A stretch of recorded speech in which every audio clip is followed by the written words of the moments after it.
नहीं हो रही है। जैसे कि अभी जब यहाँ देख रहे हैं, वैसे सभी पार्टियों ने अपने अपनी तरह से एक फ्रीबी का एक लंबा लिस्ट निकाला है। तेलंगाना में आप देखिए केसीआर इसी के लिए जाने जाते हैं कि समाज कल्याण में उनकी एक बड़ी भूमिका है, और वही उनको पिछली बार भी सत्ता पे वापसी लाया था। तो कांग्रेस ने इस बार उनके तमाम जितने भी फ्लैगशिप जो समाज कल्याण स्कीम है उसको उससे बड़ा उन्होंने एक लिस्ट बना के लोगों के सामने में लाई है।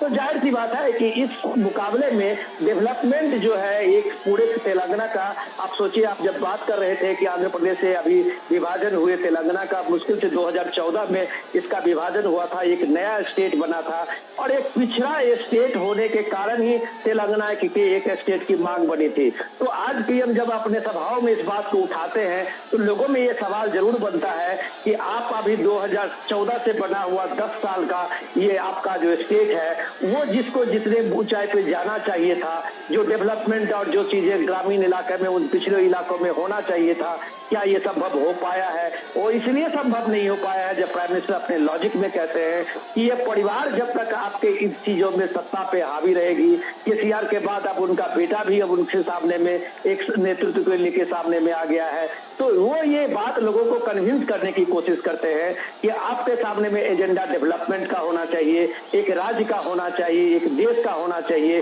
परिवार के रूप में आप जब कभी भी सामने लाएंगे तो आपका जो विकास है, आपका जो डेवलपमेंट है वो रुकेगा।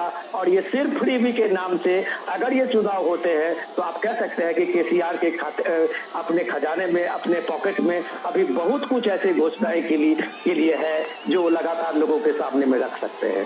चंद्रशेखर, बिल्कुल विनोद जी, केसीआर, केटीआर, भ्रष्टाचार, ये किस तरह से वहाँ पर मुद्दे बने, इस बारे में अभी हम बात करेंगे, लेकिन उससे पहले जो आप कह रहे थे उसी बात को हम थोड़ा सा आगे बढ़ाना चाहेंगे। आज प्रधानमंत्री ने भी करीमनगर में जब वो जनसभा को संबोधित कर रहे थे, उन्होंने एक महत्वपूर्ण बात कही। उन्होंने कहा कि अगर विकास और सामाजिक न्याय के लिए वोट देना है तो सिर्फ भाजपा ही उस पर खरी उतरती है।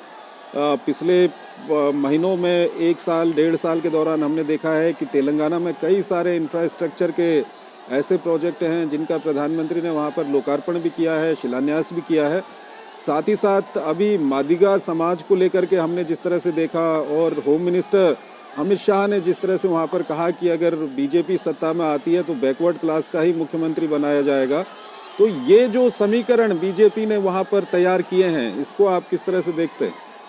देखिए चंद्रशेखर, हमें याद रखना चाहिए कि 2019 के चुनाव में बीजेपी को पहली बार जो तेलंगाना में जन समर्थन मिला था, 20% लगभग बीजेपी का वोट शेयर था।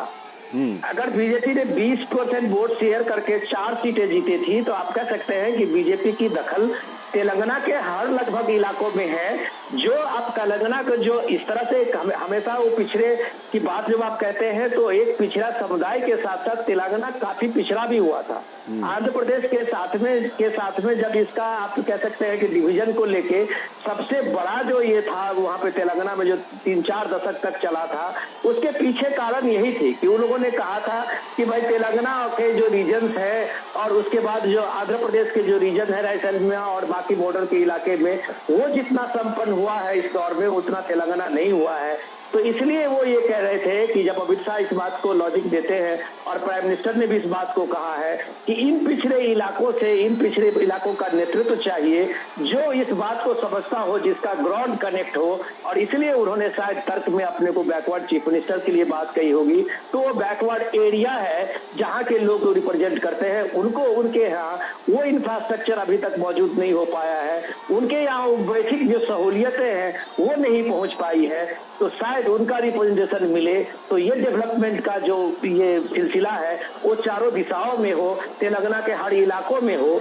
तो ये चीजें बताने के लिए उनका ये जो एजेंडा है और उनका जो इस तरह का ऐलान है, शायद जनता में इसका अच्छा रिस्पांस भी मिल रहा है। जो आपने अभी तक जितनी रैलियां हुई है, पीएम ने पिछले 3 दिनों में आपने देखा कम से कम 10 रैलियां अभी तक की है और बड़ी बड़ी रैलियां की है। और उस रैलियों में जो आपने जन समर्थन देखा है तो डेफिनेटली आप कह सकते हैं कि बीजेपी का जो 20% वोट है जो 2019 के उसमें आप टैली में देखेंगे तो वो शेयर इस बार लगता है कि वो शेयर बढ़ा सकते हैं। लेकिन असेंबली चुनाव में अगर ये 20% शेयर भी एक कायम रहा 2023 में, तो आप कह सकते हैं कि बीजेपी बहुत अच्छी सीटें और बहुत बड़ी मार्जिन से जीत जाने की स्थिति में होगी। तो इस स्थिति में जो त्रिकोणीय संघर्ष है, यहाँ कुछ भी होने के लिए हो सकता है और यहाँ बहुत कुछ डिपेंड करेगा कि लोगों का जो जनसमूह का जो भी आप देख रहे हैं, उनके मन में एजेंडा क्या चल रहा है। चंद्रशेखर, बिल्कुल विनोद जी, आप हमारे साथ बने रहिए। हम दर्शकों की जानकारी के लिए बता दें कि इस वक्त हम ये सीधे दृश्य हैदराबाद से दिखा रहे हैं, जहां पर प्रधानमंत्री नरेंद्र मोदी इस वक्त एक रोड शो कर रहे हैं और भारी संख्या में लोगों का हुजूम वहां पर उमड़ा हुआ है प्रधानमंत्री के स्वागत के लिए। प्रधानमंत्री भी हाथ हिलाकर लोगों का अभिवादन कर रहे हैं। प्रधानमंत्री के ऊपर लोग वहां पर पुष्प वर्षा भी कर रहे हैं। और इससे पहले प्रधानमंत्री ने आज महबूबाबाद और करीमनगर में जनसभा को भी संबोधित किया। साथ ही साथ आज प्रधानमंत्री तिरुपति जो मंदिर है, तिरुमाला तिरुपति देवस्थानम में, वहाँ पर उन्होंने भगवान वेंकटेश्वर के दर्शन किए।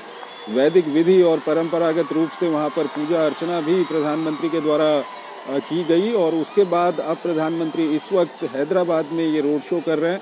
काफ़ी संख्या में वहाँ पर लोग मौजूद हैं, प्रधानमंत्री का स्वागत कर रहे हैं। प्रधानमंत्री भी हाथ हिलाकर लोगों का अभिवादन स्वीकार कर रहे हैं। हमारे वरिष्ठ संवाददाता विनोद मिश्रा हमारे साथ जुड़े हुए हैं। विनोद जी, संघर्ष एक तरह से त्रिकोणीय है, कांग्रेस है और उसके अलावा टीआरएस जो अब बीआरएस हो चुकी है वो है, भारतीय जनता पार्टी है। इस सब के बीच जो तेलंगाना में पिछले लंबे समय से जिन मुद्दों को हम देख रहे हैं वो भ्रष्टाचार के मुद्दे हैं, परिवार